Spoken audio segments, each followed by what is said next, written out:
Para Ley de Desarrollo. Congresista Gino Costa. Gracias, Presidenta. Presidenta, yo soy de la opinión que el número de congresistas está estrechamente vinculado, como han dicho varios colegas, a la modalidad de elección. Y la modalidad de elección es un asunto que requiere ser pensado con cuidado. El Ejecutivo ha hecho una propuesta que no ha satisfecho y que habría que estudiar en más profundidad y hacer ajustes o escoger otra o otras. La Comisión Paniagua propone una y llega a 200, el congresista Víctor Andrés García Belaunde propone otra modalidad y llega a 175, APP ha hablado de 180 y seguro tiene en la cabeza también otra fórmula, etcétera. Entonces, yo creo que esa discusión sobre cómo elegimos y cómo nos hacemos representar en el Congreso bicameral es una discusión de alto contenido técnico.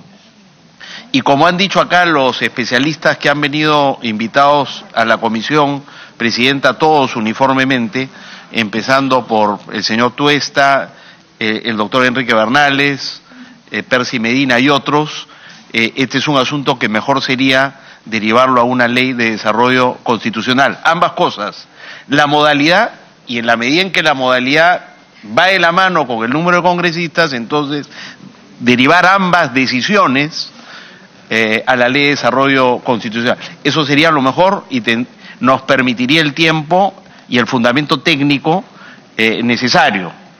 Por eso yo soy de la opinión que esa sería la mejor opción.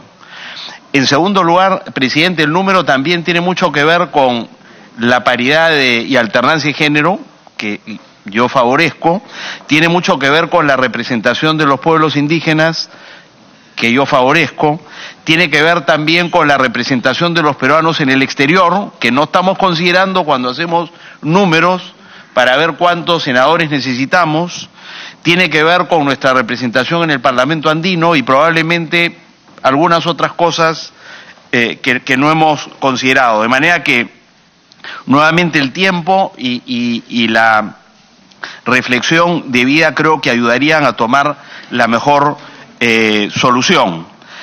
En ese sentido, Presidenta, para no dejar abierta la puerta a una discusión interminable, de repente, si se optara por esa fórmula, veo que no hay consenso para derivarlo a la norma de desarrollo constitucional, pero si se optara por eso, que me parece la mejor fórmula, lo que podríamos es comprometernos a constituir un grupo de trabajo que trabaje con los técnicos y consulte con los técnicos que hay en el país, que se hagan las corridas para ver qué resultados tendríamos o habríamos tenido el 2016 con una modalidad de elección y qué resultados habríamos tenido el 2011 con esa u otras. Eso requiere un poco de trabajo y trabajo de laboratorio. Y en 100 días creo que un grupo de trabajo con representación de todas las fuerzas políticas en el Parlamento podría estar ofreciendo, ¿no es cierto?, una ley de desarrollo constitucional que considerara todas estas variables, donde aseguráramos el mejor equilibrio entre territorialidad, representatividad y proporcionalidad también, Presidenta. Y creo que el modelo alemán es el más interesante de lo que he podido ver porque es una buena combinación de ambos criterios o de los tres criterios de territorialidad, representatividad y proporcionalidad. De manera que esa es la propuesta en el marco de un compromiso de tener el menor número de congresistas, porque ese es el reclamo, el menor número de congresistas posible en una cámara con dos, digamos, con Senado y con diputados, por la opinión pública que ya conocemos sobre este tema. Si no hubiera, Presidenta, condiciones para eso, y vamos a tomar una decisión, tomémoslo de acá a unos días. Es decir, propongo yo.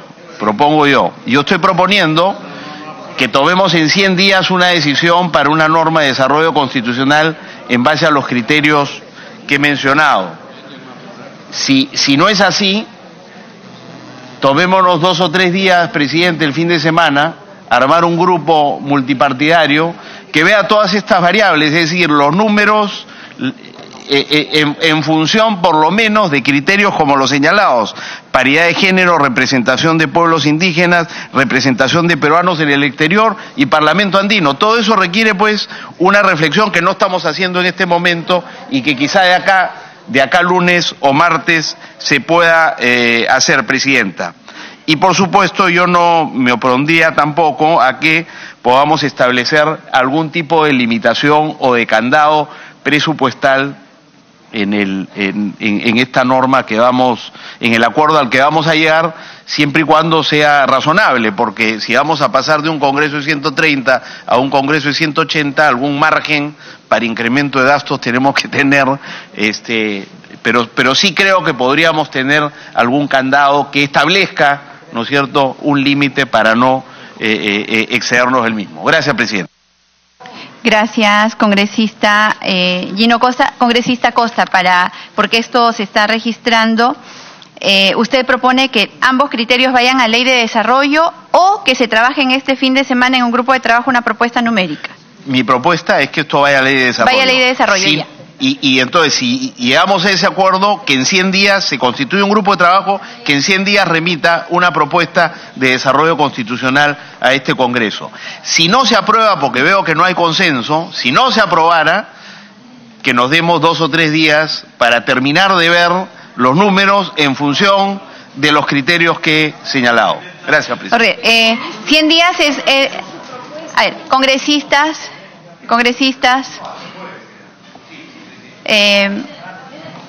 100 días es bastante después del referéndum, solo para dejar constancia. Otra cosa, usted... La ley de desarrollo constitucional, presidente. Claro, sí. Congresista, además usted está llevando la voz de los no agrupados. Usted tiene la voz de los no agrupados acá. ¿Hay consenso? Tengo solo la voz del grupo de congresistas independientes, ya, que no es lo mismo. Yo no he consultado con todos los no agrupados, ya, presidente. Gracias, congresista Costa. Tiene el uso de la palabra, congresistas, tiene el uso de la palabra el congresista Gilbert Violeta, a nombre de la bancada de Peruanos por el Cambio. Congresista García Belaunde, ¿tiene una interrupción del congresista Violeta? ¿No? Presidenta, si algún día deciden que yo hable, yo encantado, pero yo no le he pedido ninguna interrupción al señor Violeta. No, al señor Violeta no le pido nada. Congresista Violeta.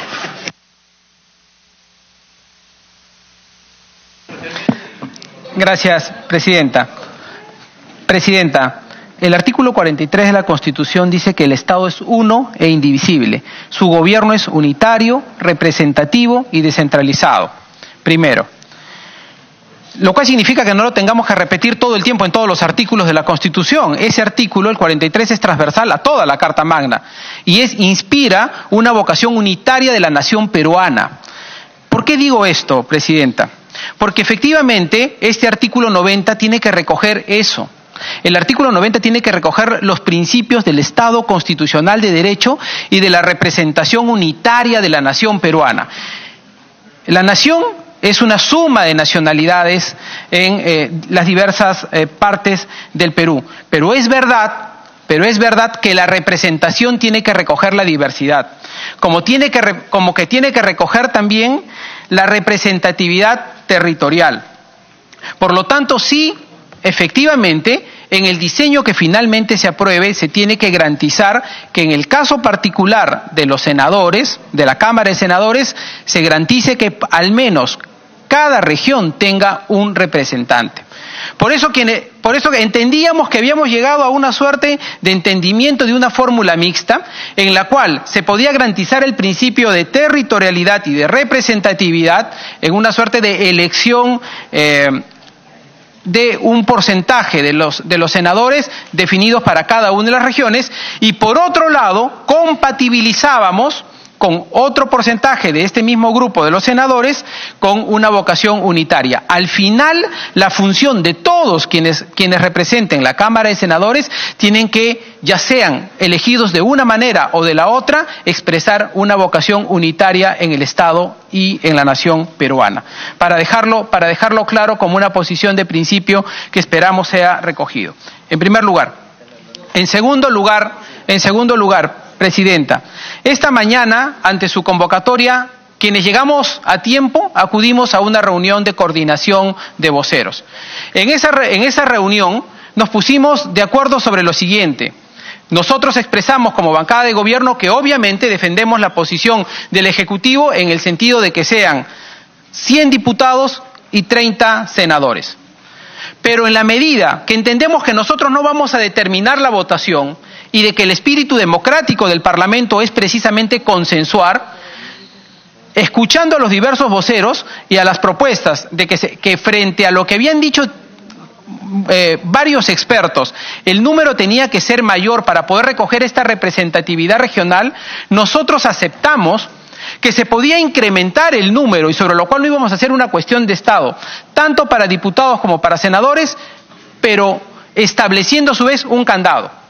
Y el candado no era porque nosotros desconfiáramos de la palabra de un grupo parlamentario o de un vocero, sino porque es un compromiso que como Parlamento le queremos trasladar a los ciudadanos, quienes tienen que pronunciarse en un referéndum y en lo que lo peor que podría terminar ocurriendo es que se distorsione la naturaleza de una reforma tan importante como la bicameralidad, que no es sino la búsqueda por querer mejorar el sistema parlamentario y la representación democrática de nuestro país, y por lo tanto propusimos frente a estas propuestas de los diversos voceros que aceptábamos que se puede incrementar el número de representantes para garantizar estos principios, pero por eso propusimos que haya una disposición final y transitoria que establezca un límite presupuestal a la gestión parlamentaria. Y no nos inventamos una cifra. El porcentaje que nosotros hemos establecido es la media histórica de los últimos años, con la cual este Parlamento ha vivido perfectamente. Otra cosa, Presidenta, sobre eso. Si es que se cree que porque subimos el número de parlamentarios o de representantes tiene necesariamente que incrementarse el presupuesto, es un error. Y les explico por qué.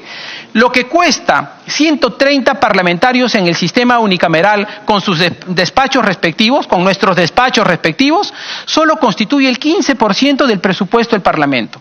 Porque el 85% del presupuesto del Parlamento está derivado a diversos otros compromisos de administración, gestión y logística. Este Parlamento, en cuanto apruebe el sistema bicameral, Presidenta, de repente ya no por nosotros mismos, sino de repente en las siguientes gestiones, tiene que entrar absoluta y necesariamente a una reorganización y a una reingeniería del sistema parlamentario. Por ejemplo, diversos proyectos de reforma parlamentaria, de reglamento y reformas constitucionales de los propios colegas señalan, por ejemplo, la reorganización de las comisiones, por ejemplo, de los equipos técnicos, por ejemplo, del equipo de asesoría de análisis económico o de los equipos de asesoría legal. Presidenta, esa reforma es ineludible en este Parlamento. Y tiene que tener un reflejo presupuestal. Claro que va a tener un reflejo presupuestal, pero asumamos el reto, que esa reorganización del sistema parlamentario no solamente la vamos a hacer en términos democráticos, sino la vamos a hacer en términos de eficiencia en la administración de los recursos públicos, Presidenta. Por lo tanto, lo que nosotros hemos venido a traer en esta mañana, y lamentamos que se haya distorsionado el debate de repente a partir de lo que propusimos, no fue porque se nos ocurrió de repente plantear un límite al presupuesto del Congreso, sino porque recogiendo la propuesta de los diversos voceros de incrementar el número de senadores para poder garantizar la representación política, hemos propuesto junto con otros colegas establecer este candado presupuestario de una disposición transitoria y especial de la propia Constitución. Presidenta, en conclusión, si en algún momento nosotros creímos que una fórmula era dejar esto en manos de una ley de desarrollo constitucional, como lo ha señalado el congresista Gino Costa, después de pasar por este debate, estamos convencidos que esa no va a terminar siendo una idea posible o aceptable.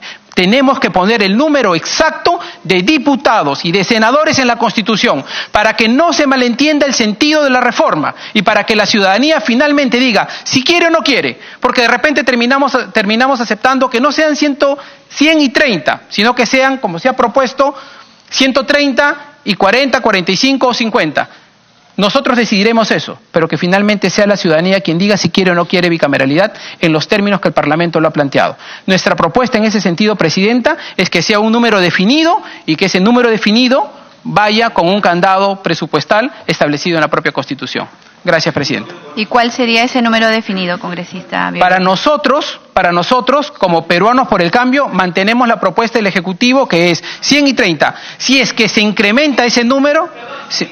100 y 30. Si se incrementa ese número, se tiene que establecer necesariamente el candado presupuestal.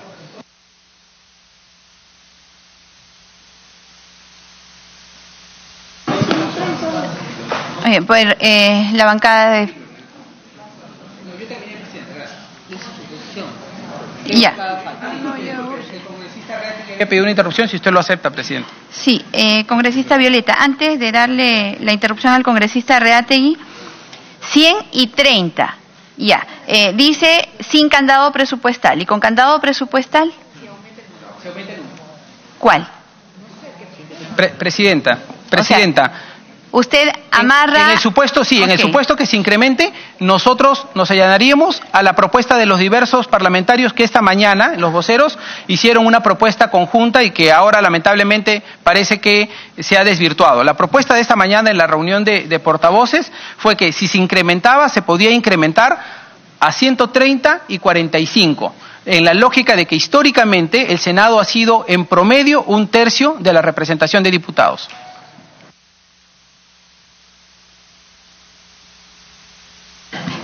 Gracias, congresista Violeta. Congresista Reategui, para la interrupción. Sí, gracias, presidente. Gracias, congresista Violeta. En realidad, toda esta discusión no tiene sentido si el pueblo aprueba o no la bicameralidad. Lo que primero deberíamos mandar al referendo es, ¿se aprueba, quieren o no la bicameralidad? Y si quieren, si dicen sí, ahí empiezan las reformas. Si no, no tiene sentido esta discusión. Y lo segundo es en el techo presupuestal. Me gustaría que primero el Ejecutivo haga su reforma estructural, porque en todo caso pongamos techo al gasto de todos los ministerios, porque en ese caso, pues, ¿para qué existen muchísimos ministerios si con 10 podríamos terminar todo este gasto innecesario de muchos ministerios en el Perú? Hagan ustedes primero su reforma. Gracias, presidente. Gracias, congresista Reategui. Antes de finalizar la ronda de voceros, el congresista García Belaúnde. Presidenta, gracias por el uso de la palabra. Ya habló el titular y vocero en este caso de la comisión de mi partido, Lescano. Yo no voy a contradecirlo ni mucho menos, pero quiero recordar algunas cosas, presidenta, y hacer unas reflexiones al tema. Hay que recordar que nosotros presentamos el 8 de marzo de 2007 un proyecto de ley de bicameralidad 2007 que se aprobó, llegó al Pleno con dictamen favorable, por supuesto, y se aprobó por 68 votos a favor, 34 en contra y una abstención. Se aprobó, pero no llegamos a 80 votos, que era lo requerido, pero se aprobó el 2007, el proyecto de 8 de marzo de 2007, y luego yo lo volví a presentar en la legislatura 2011-2016 y se aprobó con dictamen favorable en la Comisión de Constitución y en el Pleno no se vio. ¿Qué decía ese proyecto, presidente? Ya lo ha dicho el colega Lescano, 130 más 45 senadores. Era 48 en realidad, puede ser 45. ¿Por qué? Porque lo tradicional es 1/3, el Senado tiene que ser 1/3 de lo que es la Cámara de Diputados. Ahora bien, presidenta, este debate y esta discusión, conjuntamente con la reforma que se hizo en el periodo anterior, 2001-2006, que aquí está, y que hablan de todo, inclusive hablaban de que la vicepresidencia de la República tenía que ser una sola y no dos. Eso no le hubiese gustado a nuestra otra vicepresidenta, pero aquí está. Y si eso que se aprobó, que no fue el Pleno, pero que se aprobó, también hablaba de Cámara de Senadores y Cámara de Diputados de 50 y de 150.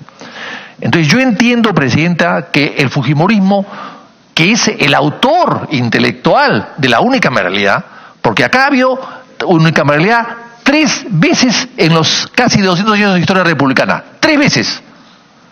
El año 23, por los problemas que había en ese momento, y el país era muy chico, que era un poco repetición de la Constitución del año 22, el Congreso que convocó San Martín, donde había 77 titulares y 40 y tantos suplentes. El 67, en 1867, que lo puso el dictador María Prado en aquella época, después del 2 de mayo del 66, para perpetuarse en el poder, y luego el año 93, que también fue una constitución forzada, con fuerza, fue una constitución hecha, ¿para qué?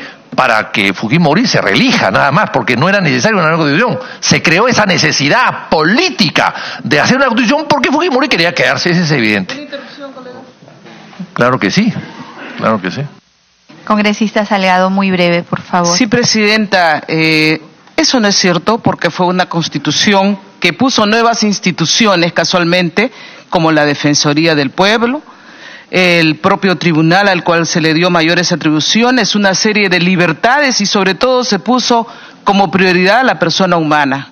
O sea, sí, tomamos varios artículos de la Constitución del 79 y eso no fue malo, porque la Constitución no se puede rehacer totalmente, pero lo que digo yo, si fue tan mala, ¿por qué no con el apoyo del gobierno de Toledo, o de Alan García, o de Ollanta Humala, o de otros gobiernos que han tenido ustedes mayoría, porque el Congreso fujimorista no era mayoría fujimorista y no estábamos en el gobierno, ¿por qué no la cambiaron?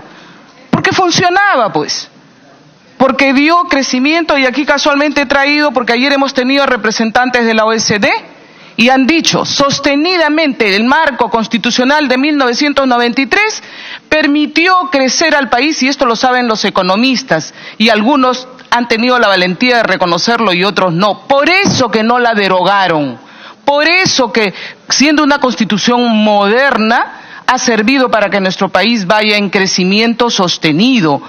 Yo voy a seguir defendiendo la Constitución del 93, y sí es cierto, necesita modificaciones porque es otra coyuntura, pero aquí está muy claramente, yo lo invito a leer, la OCDE, que no son fujimoristas, son economistas de todos los países que conforman este club al que queremos ingresar, dicen, el Perú estaría en condiciones de ingresar porque tiene un crecimiento sostenido, con un marco legal que le permite este apoyo para poder ser un socio indispensable en la OCDE. Entonces, no seamos mezquinos, pues reconozcamos lo que hay que reconocer, no solamente fue para que Fujimori se reeligiera. Tuvieron la oportunidad de derogar esta Constitución con Ollanta, con Toledo, con Alan García, con Paniagua, con PPK. ¿Por qué no lo hicieron?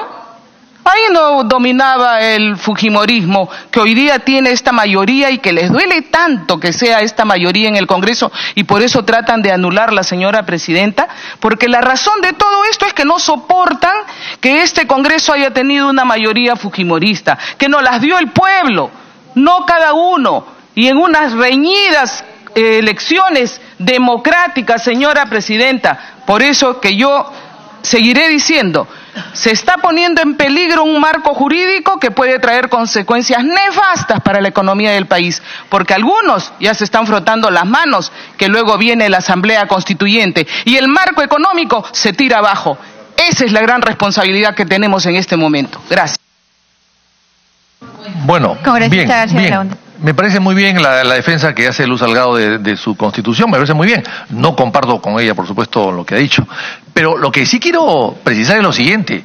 ¿Por qué no se ha vuelto a lo anterior? Bueno, Paniagua pudo hacerlo, es cierto. No hubo consenso político en ese momento. Era un momento de transición. Debió volver a la del 79. Toledo, bueno, en Toledo pregunten a los toleditas, que acá hay algunos que los representan, o los representaban en su momento. Pero, en fin, ese es otro problema. No hubo tampoco mayoría para hacerlo. Estoy hablando aquí de que hemos sacado 69 votos de 80. El año 2007, 69 votos que se requerían 80. Entonces, no se pudo hacer. Pero lo cierto es que el fujimorismo, que tuvo presencia también en esos años, no como ahora, pero sí la tuvo, importante, ellos se oponían a la bicameralidad. Pero lo cierto es que estas constituciones son respuestas a un acto político. La del 93 no era necesaria y se hizo necesaria porque después del golpe del 5 de abril tuvo que imponerle la OEA una constituyente al señor Fujimori para que haga la constitución, y luego el señor Fujimori con esa constitución se religió y se quiso volver a reelegir el año 2000. Entonces, ese es el motivo, como fue Leguía el año 20, que también quiso perpetuarse en el poder o justificar su golpe el año 20 con una nueva constitución. O sea, y como Morales Bermúdez también convocó una constituyente el año 78 para salir, para dejar espacio al nuevo gobierno y para consolidar las reformas revolucionarias de aquella época. Claro, son circunstancias. Una de las pocas constituciones consensuadas totalmente y que no han representado ese tipo de actitudes políticas es la de 1860, y quizás por eso es la constitución que hasta el día de hoy es la que más ha durado en el Perú. Pero esta constitución del 93 tiene sus defectos, y claro, tuvo la inteligencia del señor Torres Lara de inspirarse en la del 79 y casi copiarla artículos por artículos, excepto la parte económica que fue una introducción del Banco Mundial que nos entregó el texto casi listo, pero el resto de las partes, excepto la parte de derechos humanos de la introducción, fue producto de esta inspiración en la Constitución anterior, que son muy parecidas en muchas cosas. Pero en fin, volviendo al tema, señor presidente, lo que acá deben preguntarse todos nosotros y por supuesto la bancada mayoritaria es si queremos o no hacer una reforma. Porque si hemos demorado 18 años, estamos demorando en poder hacer algunas modificaciones que son relativamente pequeñas al lado del todo el texto constitucional. Entonces, si estamos en estos problemas de si un número más, un número menos, entonces estamos haciendo el juego al gobierno. Entonces, no queremos que se apruebe nada y el gobierno entonces va a insistir en su capricho de aprobar un referéndum a como dé lugar. Y entonces, si es así, entonces el gobierno va a volver a tener la iniciativa y va a volver a imponer su voluntad. Por eso que yo digo, aquí tenemos que ponernos de acuerdo en cómo aprobamos las cosas. Y una de las maneras de aprobarla, y acá lo ha dicho el señor Violeta, que ya no está, es colocar una norma allí que no permita que el gasto del Congreso no sea mayor al gasto actual, que es el 0.45% del presupuesto. Eso hay que colocarlo. Y no estaría mal, porque la Constitución del 79 hablaba ya en su artículo 238 que el presupuesto del Poder Judicial no podía ser menos del 2%. Ya lo decía esa cosa, no lo dice esta, lo decía la anterior. Por lo tanto, ya hay antecedentes de que se pueda colocar acá un presupuesto, porque lo que la gente no quiere, y Fujimori así lo dijo el año 92, 93, es gastos. Fujimori cerró el Congreso el año 92 porque era muy caro, y dijo que ese dinero que se iba a ahorrar este Congreso de aquella época iba a servir para pagarle a los maestros más. Por supuesto que no lo hizo. Pero, ¿cuánto costaba ese Congreso? Costaba $25 millones en la Cámara de Diputados y $15 millones en la Cámara de Senadores. O sea, en total, $40 millones. Hoy día, el Congreso cuesta 220 o 230 millones de dólares. Teniendo 130 parlamentarios y aquel tenía 280 parlamentarios. Entonces, 240 parlamentarios. Entonces, ¿de qué estamos hablando? Por eso que yo creo que tenemos que fijar una norma para que no cueste más, y si no cuesta más, vamos a dejar tranquilas a la población que está harto del gasto, a veces desmesurado, de que pueda tener el Congreso o que pueda ser interpretado por congresistas. Y eso podría llevarnos ¿a qué? A quizás colocar un número. Ahora, ¿por qué el número? Yo entiendo que las constituciones del Perú, las 13 que han habido, el número solamente aparece de diputados y senadores en la del 79. ¿Por qué? Porque durante los años anteriores, y sobre todo desde el siglo XIX, se fueron creando provincias para crear curules, no al revés. Se crearon provincias para crear curules. Y por eso en el Perú hay más provincias y más distritos, aunque últimamente nos hemos acostumbrado a crearlas, a seguirlas creando, más provincias y más distritos que en Brasil, que en Argentina, que en México, que son países mucho más grandes. Pero eso es lo que se hizo. Para evitar eso se colocó 180 y 60 senadores. Pues ahora se podría colocar perfectamente bien 130 y 45, que es lo que propusimos en su momento, o en todo caso dejar la discusión para el debate y quedar en 100 y en 30. Aún así sería una poca representación, porque hemos visto, acá hemos hecho una referencia a otros países. Yo quiero decirles que en el Bolivia, por ejemplo, Cara Curul representa 37.000 votantes. En Chile, Cara Curul representa 67.000 votantes. En Uruguay, Cara Curul representa 23.000 votantes. En Paraguay, Cara Curul representa 37.000 votantes. En Argentina, Cara Curul representa 33.000 votantes. En el Perú, Cara Curul representa 245.000 votantes. O sea, estamos totalmente subrepresentados. Pues bien, por eso es que tenemos que hacer algunos cambios. Y acá se ha hablado inclusive de los peruanos en el extranjero. No pues, yo conozco a esos señores que vienen acá, que representan, que son hombres de negocios en los Estados Unidos, que tienen grandes empresas y grandes negocios en Estados Unidos, que lo único que quieren es un pasaporte peruano para no pagar impuestos en Estados Unidos. Porque no tienen otra cosa. Son 400.000 los que votan en el extranjero, que son los que cuentan, y de los cuales 100 o 150.000 están en Estados Unidos. Pero hay que leer el informe de la Organización Internacional del Mundo de Inmigraciones, la OIM. Hay que leer ese informe. ¿Y qué dice ese informe? Que el 85% de los peruanos que viven fuera no quieren regresar al Perú a vivir. Quieren regresar como turistas, a visitar a la familia. No quieren regresar para vivir. Y que solamente el 10% de los peruanos que viven fuera hacen vida comunitaria con peruanos. O sea, hay que leer esos informes y se da cuenta que estamos hablando de una fantasía cuando se habla de 3 millones de peruanos fuera. Eso es una falsedad. Son datos recogidos hace 25 años por el Departamento de Inmigraciones de los peruanos que se fueron al Perú y que no regresaron en 5 o en 10 años. Con ese criterio, el señor Kuczynski, por ejemplo, nunca hubiese regresado. Entonces, hay que manejar bien las cifras y manejar bien los conceptos y, por supuesto, las voluntades y las expectativas de mucha gente. Insistimos, Presidenta. ¿Quiere la mayoría aprobar esto o no? Estamos en manos del fujimorismo, que siempre se ha opuesto a la bicameralidad. Entonces, ¿qué quiere el fujimorismo? ¿Aprobar o no aprobar? Perfecto, porque veo que acá, disculpe, señora Presidenta, con el aprecio que le tengo a todos los que están presentes acá, por supuesto, y a Luz Salgado también, me han sacado algunas fotos trucadas con ella, inclusive. Sí, que son que han sido modificadas, pero no me ofendo. Pero lo que quiere el fujimorismo, que lo veo dividido, y me preocupa que esté dividido ahora el fujimorismo, me preocupa, es decir, ¿quieren o no aprobar la reforma? ¿Quieren o no aprobar la bicameralidad? Esa es la pregunta que hay que hacer.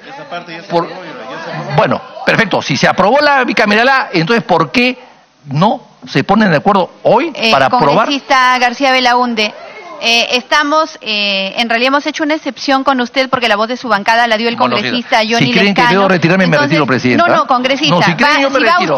Si yo soy mal bienvenido, me retiro. ¿Va usted a hacer una propuesta diferente a la de su bancada? No. Lo he dicho al empezar, Presidenta, y con eso termino.